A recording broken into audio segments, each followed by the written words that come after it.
श्री कृष्ण जी हमारे पालन करता हैं, दुख हरता हैं। अगर हम श्री कृष्ण जी के बताए हुए रास्ते पे चलेंगे तो जीवन में सुख और मोक्ष का मार्ग हमारे लिए अपने आप ही खुलता चला जाएगा। प्रवृत्ति और निवृत्ति कल्याण के दो प्रमुख मार्ग बताए हैं श्री कृष्ण जी ने। कल्याण से तात्पर्य सुख एवं अनुकूल परिस्थितियों की प्राप्ति नहीं है। कल्याण का अर्थ है आत्मा के परम लक्ष्य मुक्ति की ओर बढ़ना। ये ध्यान रहे कि यहाँ ये कहा जा रहा है कि मुक्ति की ओर बढ़ना, ना कि मुक्ति प्राप्त कर लेना। मानव योनि में जन्म लेते ही कुछ कर्तव्य हमारे हिस्से आ जाते हैं। इन कर्तव्यों की पूर्ति में उत्साह एवं ऊर्जा के साथ प्रवृत्त होना पड़ता है। अपनी जिम्मेदारी समझकर उन्हें पूर्ण करना है और अच्छे से उनकी पूर्ति किया जाता है। कर्तव्यों के प्रति किसी भी प्रकार की अकर्मण्यता न बरतना अपने ही कल्याण को साधना है।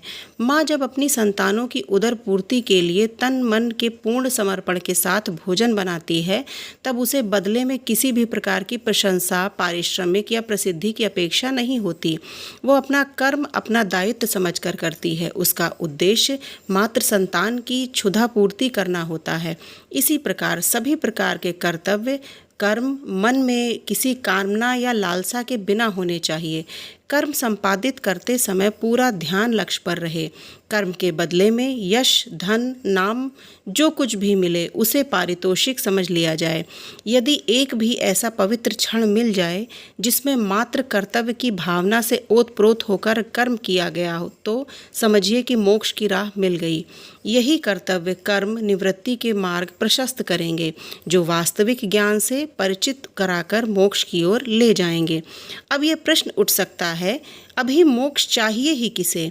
विकारों से ग्रस्त होकर मन में जो मलिनता समाहित हो जाती है, वो उत्साह पूर्वक किए गए कर्तव्य कर्म के वेग से थोड़ी सी भी धुल जाए तो एक पवित्रता का भाव आ जाता है।